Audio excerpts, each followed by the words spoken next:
Salut à tous, j'espère que vous allez bien, c'est Romain et on se retrouve aujourd'hui pour faire un petit point sur le mercato parisien. Il y a pas mal d'infos, alors on va commencer tout de suite avec Mauro Icardi qui intéresse la Juventus mais qui voit son futur lié à Cristiano Ronaldo. Pourquoi ? Parce que le club turinois s'intéresse à Mauro Icardi, plus particulièrement Massimiliano Allegri qui s'est entretenu avec le joueur, qui lui a dit qu'il était très intéressé, intérêt réciproque, même si Mauro Icardi a démenti les rumeurs de départ au début de l'été. Eh bien les infos reviennent et visiblement il est intéressé par un retour en Italie et plus particulièrement à Turin. Selon l'équipe, il y a l'AS Roma qui s'y intéresse aussi, mais c'est beaucoup plus compliqué financièrement, donc une piste pas forcément crédible. Et concernant la Juventus, il y a pas mal de sources en Italie comme en France qui confirment cet intérêt réciproque entre Icardi et la Juventus de Turin, sans préciser de montant, sans parler d'argent, voire même de formule. On peut imaginer un prêt avec option d'achat, obligatoire ou non, puisque de toute façon, le PSG de son côté est ouvert à l'idée de se séparer de Mauro Icardi, qui est un flop. Voilà, je vais vous donner mon petit avis. Si on peut s'en séparer cet été, que ce soit pour dégraisser, même se débarrasser de son énorme salaire qui, on le rappelle, est de 10 millions d'euros par an, on prend. Après voilà, l'idéal serait de faire une trentaine de millions d'euros, pourquoi pas monter jusqu'à 40 millions d'euros. En Italie, il garde une très bonne valeur marchande. Pourquoi ? Parce qu'elle est très juste, cette valeur marchande. On sait tous que s'il retourne là-bas, il risquerait de retrouver son niveau de performance qu'il y avait.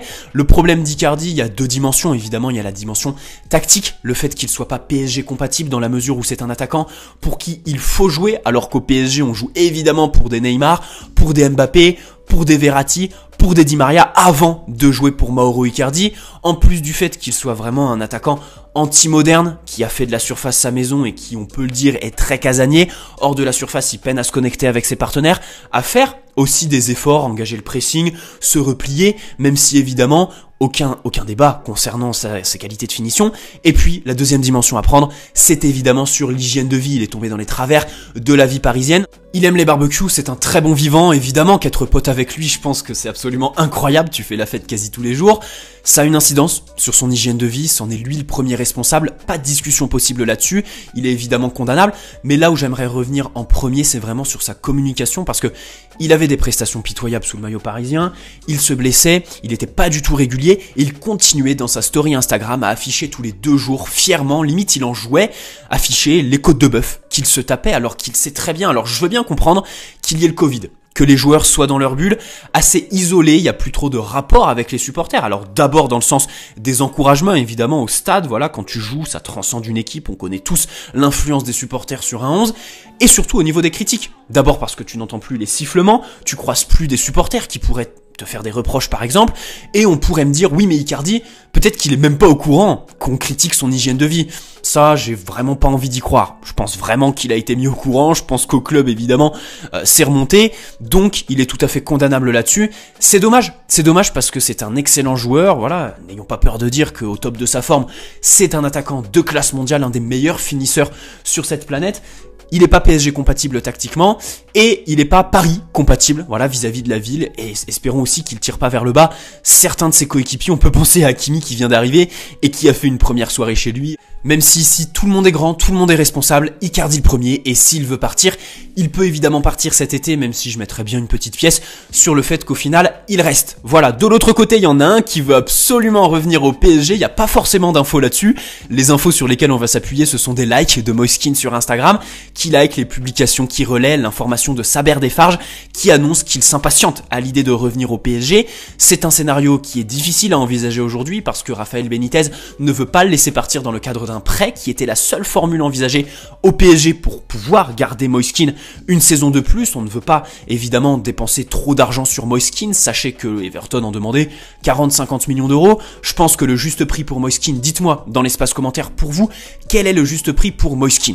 Personnellement, je mets 30 millions, allez 35 millions d'euros avec des bonus moyennement atteignables, même si je pense que ce dossier va rester ouvert un peu tout l'été, d'abord parce que la volonté du joueur c'est de revenir au PSG, il le souhaite ardemment, il a tout simplement pas envie d'aller se faire chier à Liverpool, et puis parce que rappelons que son agent c'est Mino Raiola, qui parle quasi quotidiennement au PSG en ce mercato, Donnarumma, Mitchell Baker qu'il est allé caser à Leverkusen, et puis le dossier Paul Pogba qui est toujours ouvert. L'agent et le joueur dans ta poche.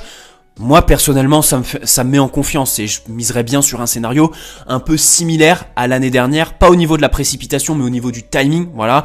Je dis pas que ça va se boucler en 2 jours comme l'année dernière, mais que ce sera dans ces eaux-là, voilà, en fin de mercato, ça va commencer à discuter. Everton va se rendre compte que vraiment Moiskin n'est pas du tout motivé à l'idée de s'inscrire dans le projet de Rafael Benitez et va accepter un nouveau prêt avec une petite option d'achat qui ferait évidemment très plaisir. Je suis optimiste sur ce dossier, n'hésitez pas à faire part voilà, de votre ressenti, votre état d'esprit là-dessus dans l'espace commentaire. On reste en attaque puisqu'il y a encore une autre info qui concerne Correa de la Lazio Rome. C'est confirmé, le PSG a formulé plusieurs offres à son club.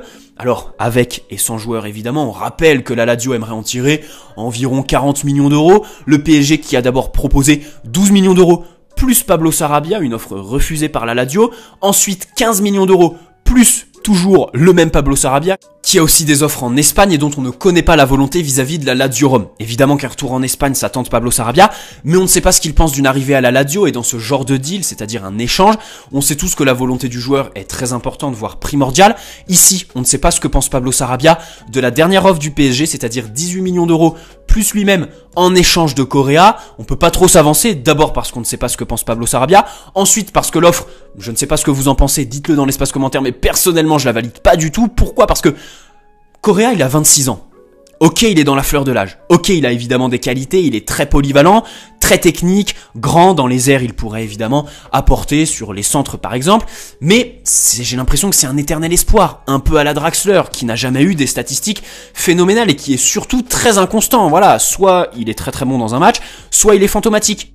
Et dans sa carrière, la réalité, c'est qu'il a jamais réussi à se trouver une vraie période de performance et surtout de régularité. On sait tous qu'au PSG, l'irrégularité, on n'en veut pas. Et à la différence de Pablo Sarabia, l'Espagnol nous a rejoint en 2019 en provenance de Séville avec une vraie saison derrière lui, des statistiques au niveau des passes décisives et des buts et surtout une énorme influence dans le jeu en plus de sa polyvalence. C'était un joueur qui était bien plus établi que Pablo Correa. Il y avait beaucoup moins d'interrogations qu'avec Correa aujourd'hui. C'est pour ça que je m'interroge et surtout, en sortie de banc dans la rotation du PSG, je suis pas sûr que se séparer de Sarabia, rajouter de l'argent pour faire venir Correa, te fait faire une plus-value.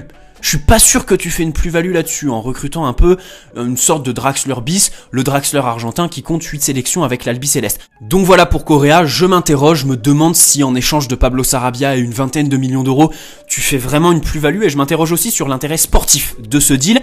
Maintenant, il y a d'autres facteurs à faire rentrer en compte, j'en vois 3. D'abord la Lazio Rome évidemment, qui sont très durs en négociation, le PSG en a fait les frais ces dernières années avec Milinkovic-Savic qu'on a été incapable de faire venir parce qu'ils ont demandé 80 à 100 millions d'euros. Et ici, toujours avec Milinkovic-Savic et Correa, il y a aussi une autre dimension avec la Lazio Rome, c'est qu'ils surcotent leurs joueurs. Ensuite, évidemment qu'on peut imaginer le PSG faire entrer des joueurs comme Rafinha ou Draxler dans le deal. Là, je pense que c'est déjà un peu plus intéressant.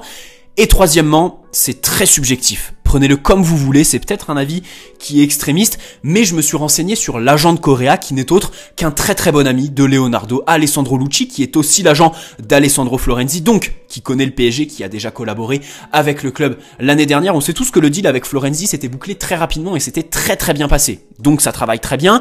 Je crois que Leonardo et Alessandro Lucci s'entendent très bien au niveau de la gestion des informations, la fuite des informations dans la presse.